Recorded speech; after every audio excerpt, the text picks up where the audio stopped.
Welcome to Wealth Coffee Chats, folks, for your daily live updates. Get the most out of today's episode by participating in the chat. Make sure you ask some questions, be part of the conversation, have a bit of fun, grab a coffee or a tea, take some notes, and get ready to start your day, folks. Quick few housekeeping rules, though. No spamming, no advertising or self-promotion in the chat. That's not on.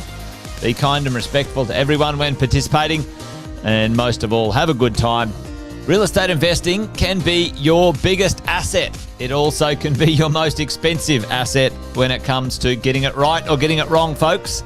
It can be time-consuming, stressful, and that's why here at Positive, we have what's called a 6-star team, a full-service team that provides integrated wealth and property investing solutions and services simply designed to help you progress towards your goal of passive income through your property portfolio, folks. Make sure you check out our other podcasts on the Positive Mentor Network. Not only is there Wealth Coffee Chats, there's the Urban Property Investor.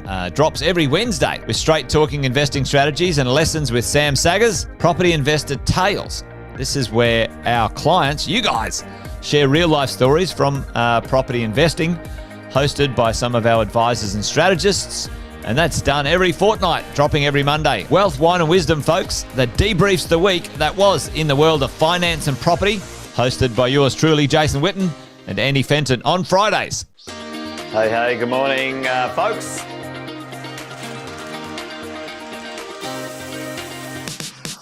Good morning, everybody. Welcome to another Wealth Coffee Chat. Hope you're well, folks, wherever you are. There it is, team. Morning. Morning, wherever you're tuning in from today. Early bird gets the worm, they say. Here at Positive, we offer a 6-star team. It's a team that help you at every stage of your wealth creation journey.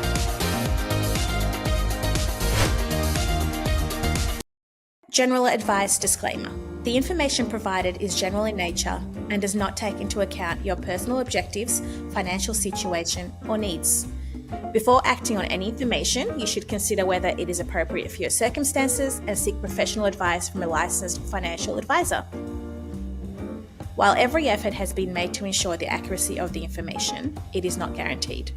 It is based on our understanding of regulations and laws as at the publication date. As these are subject to change, you should talk to a professional advisor for the most up-to-date information. Any examples or illustrations provided are for illustrative purposes only and are not a guarantee of future performance. We do not accept any liability for any loss or damage incurred by reliance on the information provided. Any opinions expressed are subject to change without notice. Past performance is not indicative of future results, and all investments carry risks. Neither the hosts, guests, nor any affiliated entities accept liability for any loss or damage arising from reliance on the information provided. By listening to this podcast and viewing this presentation, you acknowledge and agree to these terms.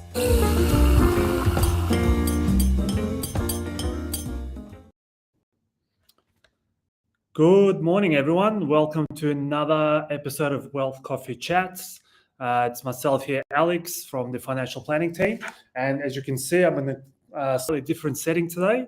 I'm actually in the Melbourne office, seeing a few clients, but that doesn't mean that the podcast has to stop. So, guys, super excited for today's episode because I want to share something. I want to share a story with you, right? And hence the sort of the title for today's podcast is how a financial advisor can help you buy a house. So it's a bit of a loaded sort of topic, but I've just wrapped up a client's sort of file where we achieved some results for them, and I just want to share that with everyone because I think it has all elements of advice, right? And it also fits into what do we actually do as the advisors, right? So from my recent conversations with a lot of people at the Property Summit, there's misconception or misunderstanding. What does the financial advisor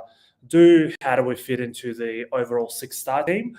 So I thought, the best way to explain this and show the value that we can potentially bring to you and your team is by going through a live example that I went through with a new client and give you sort of points during this execution where we've added value. So let me paint the picture, right?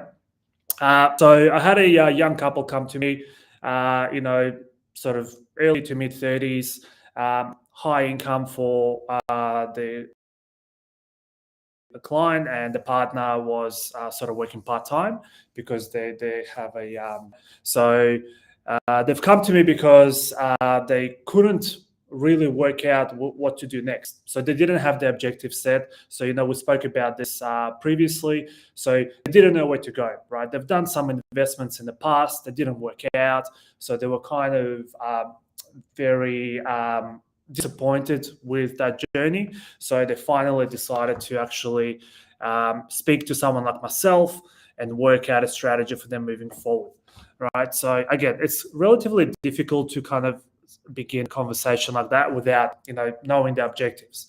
So what we did was, from our end, we actually sat down and understood exactly the pain points for these clients, right? So and they were quite different from both ends. So the client had one objective, which is because they were in a high income, they wanted to minimize tax, build out a property portfolio, whereas the partner, because her income was lower, she was looking after the child, she wanted something more stable, right? She didn't really care about the tax savings or anything like that.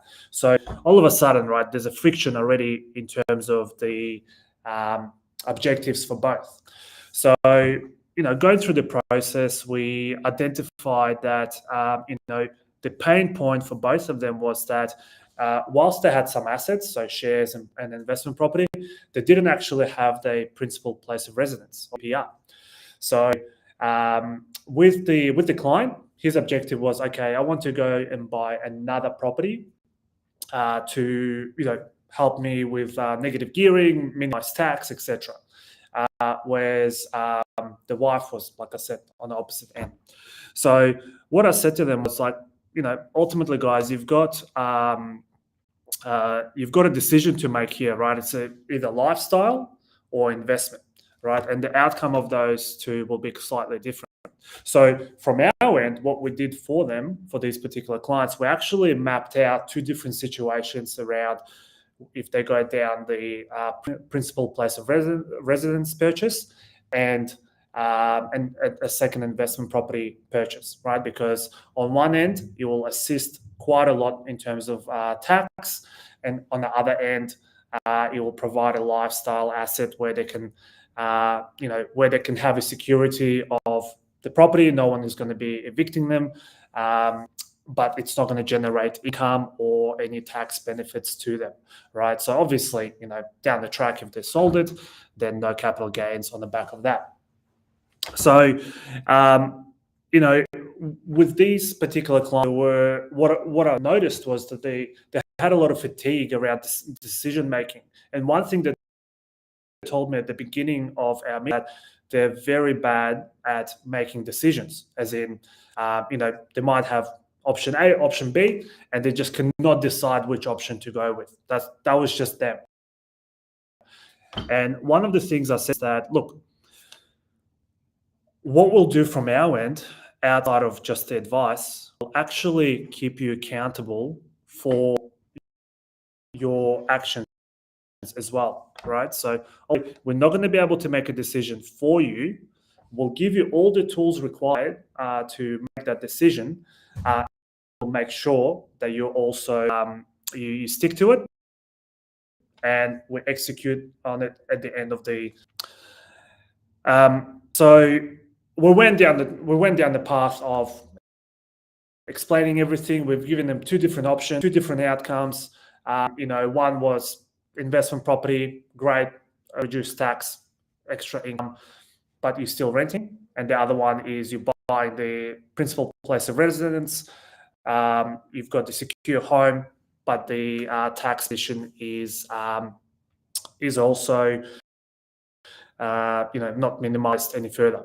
So the other thing to mention is, or alluded to, they had a quite bad experience with investing because they sort of just made investments on the back of short-term sort of views around, this particular investment will double, triple in value in, in 5-6 months, and then I'll get out of it. That will be a great sort of investment for us. So unfortunately, it didn't turn out that way. So as it standard at the time, they were actually quite down on their original investment. So, and they were very, I guess, bitter about that. So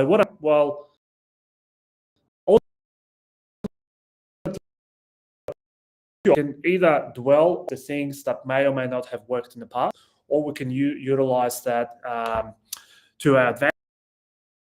That I was referring to is the trade-off between the investment property that they have, which was, again, to give you an idea, it was an older sort of property. All the depreciation has been exercised. The only sort of interest and just some expenses, that day-to-day probably would incur. So, so they were already kind of on the back foot with actual property. So I said, look, as part of our strategy as well, we will review the option of potentially upgrading this older tied property into something newer with a bit more depreciation, more deductions, better cash flow, etc.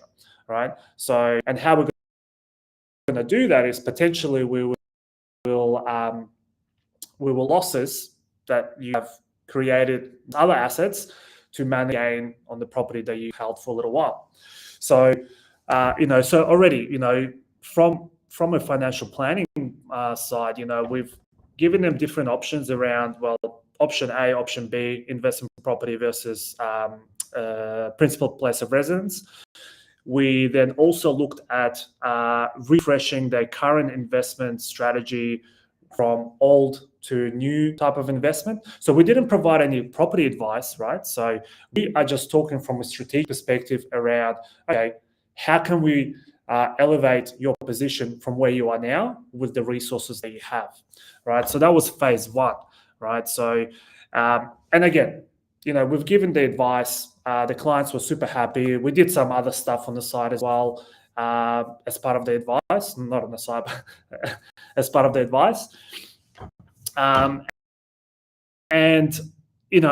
a couple of months later, we've sort of executed on certain things there. And a couple of months later, I reached them just to sort of follow up and see how things are going.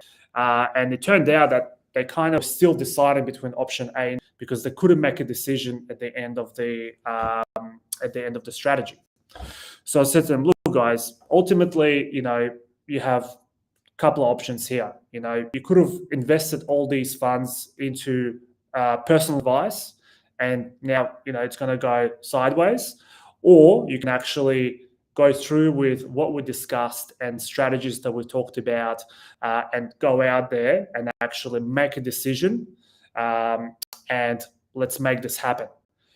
I think that was a bit of a, I guess, what's the saying, like when the penny drops, right, for them, because they realized that, hey, I'm not going to be able to do that for them, right? So again, this is not a situation where I came to the advisor like myself and expected me to all the answers and them to kind of sit back and say, okay, great, somebody else is doing this for me. That's not how it works, right? As a client, whether it's in property, whether it's in advice, you have to put in the effort in order to achieve the outcome, right? Myself, I'm there to help you, guide you, and give you, strategies to implement it in the right way so that ultimately you can get, and it happens and later down the track. But, ultimately you're the one who's driving the ship, right? So I'm just there to help you navigate how to get there. So I think that that's when I realized that they actually have to do this. I'm not going to go out and find a property for them. So fast forward another month, I get a call to say, hey, you know what, we actually purchased the property. And I said, my first question was, all right, is this an investment or is this the, for the family? And they said, no, for the family. And I said, oh, that's amazing. So sounds like the lifestyle decision was the one that you have agreed on. And that is awesome because for them, I kind of felt a little bit of pride in the fact that they've made the decision knowing that they're very bad at making those decisions to begin with.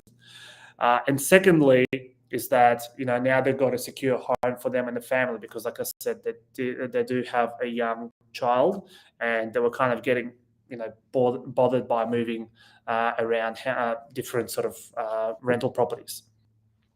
So, I think the key here is that you need to understand our role as an advisor in your strategic sort of advice. It's not to actually go out and it is for us to make those decisions and then execute on them with your partner or by yourself, and have other sort of professionals around you to guide you through it.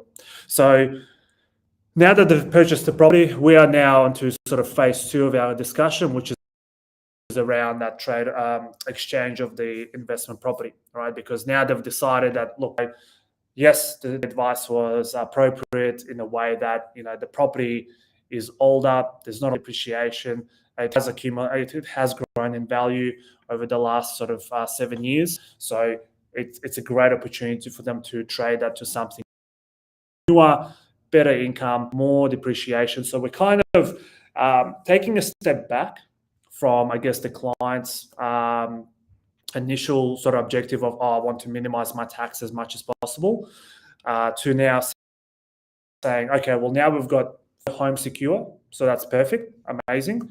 We still have an investment property, but we're going to exercise a sort of view to get more deductions, which will then result in better tax deductions for clients, right? So for me, seeing the result of what started out, I can't make a decision, don't know what to do, had a bad sort of run of results. We want two opposite things, actually seeing it flourish into achieving family home, still have an investment, have a strategy beyond that to buy a second and third investment in a couple of years' time. That is sort of the work that we do.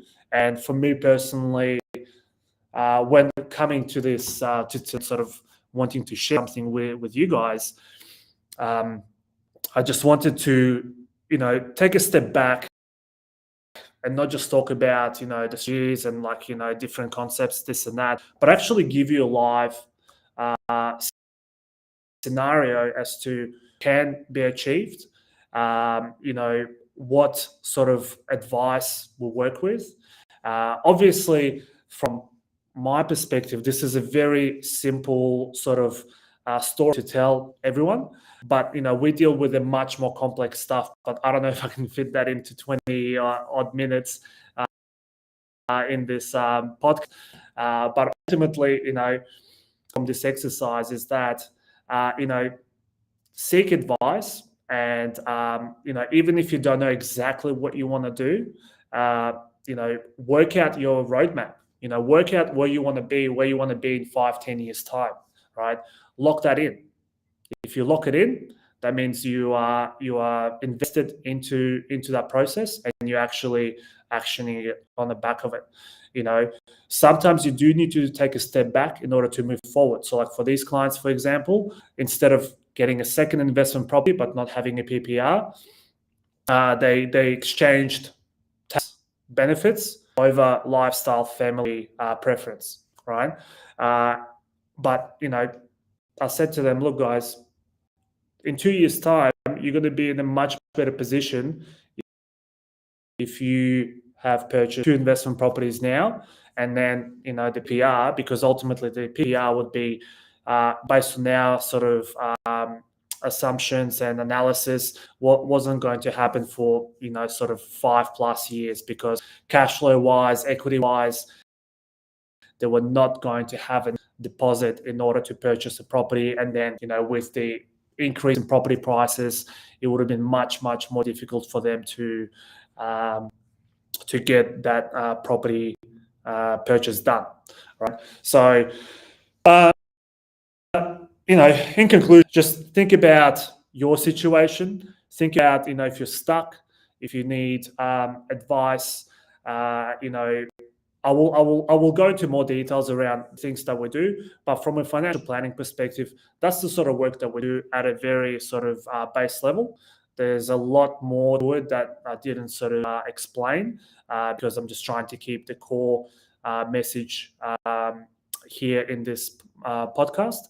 But ultimately, see, these are the results that we can get for you, and for in my case, for my client. And now they're super happy. They've knocked out big ticket items in within like an 8 to 9 months period.